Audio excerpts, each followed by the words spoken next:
தற்கால தலைமுறைக்கும் தமிழை கற்றுக் கொடுக்கும் ஒரு முயற்சி, அதுதாங்க நம்ம தினம் ஒரு சொல் நிகழ்ச்சி. முதல் வணக்கம் நேயர்களுக்கு, தமிழ் வணக்கம். இன்னைக்கு எந்த சொல்லை பத்தி நம்ம பார்க்க போறோம்? காதலர்களுக்கு அதிகமாக பிடித்த ஒரு சொல் அப்படின்ற கிளாஸ் ரூம்குள்ளார ஒரு குஷி வந்துடும். கவிஞர்கள் அதிகமாக ரசிக்கும் ஒரு சொல். நம்ம நவநாகரிக வாழ்க்கையில அடிக்கடி இப்போ ரொம்ப சாதாரணமா பயன்படுத்தக்கூடிய ஒரு சொல். இது ஒரு தனி மனிதனுக்கே ஒரு ஐடென்டிட்டியை, ஒரு அடையாளத்தை, ஒரு அழகை கூட கொடுக்குங்க. அதுதான் கர்லி ஹேர். முதல்ல அதை எழுதிக்கலாம். சொல்லும் போதே அப்படியே கர்ல் ஆகுதுங்க வாய். Curly hair. ஆனால் பெண்களுக்கு கர்லி ஹேர்னா அவ்வளோ அழகாக இருக்கும். அப்படியே சடை சடையா, சுருள் சுருளா, அப்படியே அந்த தலையிலிருந்து கீழே விழற மாதிரி இருக்கும். ஆனால் விழாது. இந்த காலத்தில் இல்லை, அந்த காலத்துல இருந்தே கர்லி ஹேருக்கு அவங்க ரொம்ப மெனக்கெட்டு ரொம்ப ஸ்பெஷலாக அதில் நிறைய கேர் எடுத்துக்குவாங்க. இப்படிப்பட்ட இந்த கர்லி ஹேரை தமிழில் சொல்ல முடியுமா? கண்டிப்பாக முடியுங்க. இது மட்டும் கிடையாது, எல்லாத்தையுமே தமிழில் சொல்ல முடியும். முதல்ல கர்லி ஹேரினுடைய தன்மையை புரிஞ்சுக்கோம். ஹேர் உங்களுக்கே தெரியுது, அது அருமையான பேர். முடி, சிகை, கூந்தல், என்ன வேணா சொல்லலாம். நம்ம முடின்னு எடுத்துக்குவோம். கர்லி அப்படின்னு ஏன் அதை சொல்றாங்கன்னா, சுருள் தன்மை கொண்டது, சுருண்டது.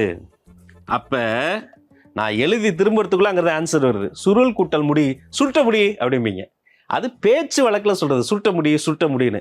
இப்போ முடிய சுருட்டன்னு சொன்னோம்னா பாம்பு இருக்கு, சுருட்ட பாம்புன்னு. எதை சுருட்ட, ஏன் சுருட்ட, அது சொல்லும் போது ஒரு நயம், ஒரு முழுமை இல்லாமல் இருக்கே. அப்போ அந்த காலத்தில் நான் சுருட்ட முடி அப்படின்னா சொல்லிட்டு தாங்க. இல்லைங்க, அதற்கு அற்புதமான ஒரு பேர் வச்சாங்க. இப்போ நீங்கள் என்ன பண்ணுறீங்க, டைம் மிஷினில் ஏறி காவேரி பூம்பட்டினத்தில் போய் இறங்குறோம். பல்லாயிரம் ஆண்டுகளுக்கு முன்னாடி போயிட்டீங்கன்னா, இதோ பாருங்க, அந்த பக்கம் பார்த்தீங்களா கோவலன் நடந்து வர்றாரு. இந்த பக்கம் பாருங்க, கண்ணகி பார்க்கும்போதே அடையப்பா கையெடுத்து கும்பிடும் போல இருக்கு, பயங்கரமா இருக்கு, பயமா இருக்கு.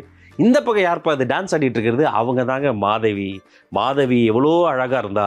கோவலன் தன்னை மறந்து, பெண்ணை மறந்து, மண்ணை மறந்து மாதவி அழகில் மயங்கி கிடப்பாங்க. அந்த மாதவியினுடைய அழகை சொல்லும் போது அவங்களுடைய தோல் இப்படி இருக்கும், மாதவியின் கண்கள் இப்படி இருக்கும், அந்த அபிநயம் இப்படி இருக்கும், நாட்டியம் எப்படி இருக்குன்னு சொல்லிக்கிட்டே வரும்பொழுது மாதவியின் கூந்தல் எப்படி இருக்குமா, அது சுருண்டு சுருண்டு கர்லி ஹேரா இருக்கும் அப்படின்னு இளங்கோவடிகள் வர்ணிச்சிருக்காரு. என்னப்பா அது? அப்ப அந்த கர்லி ஹேருக்கு அவர் என்ன சொல்றாருன்னா, ஒரு அற்புதமான வார்த்தையை சொல்றாரு. முடிய குழல் அப்படின்னு சொல்றாரு. சொல்லும் போது சிறப்பு அகரம் வந்தாலே அதுக்கு ஒரு தனிச்சுவை. குழல் அப்படின்றாரு. அது என்ன குழலாம், அழகா அப்படி சுருண்டு சுருண்டு திரிந்து புரிந்து வருவதால அத புரிக்குழல்ன்றார். புரிக்குழல்னா கர்லி ஹேரு, கர்லி ஹேர்னா புரிக்குழல். தினம் ஒரு சொல்லோடு சந்திப்போம். தினந்தோறும் ஒரு தூய தமிழ் சொல்லையாவது சிந்திப்போம். நன்றி, வணக்கம், டாடா.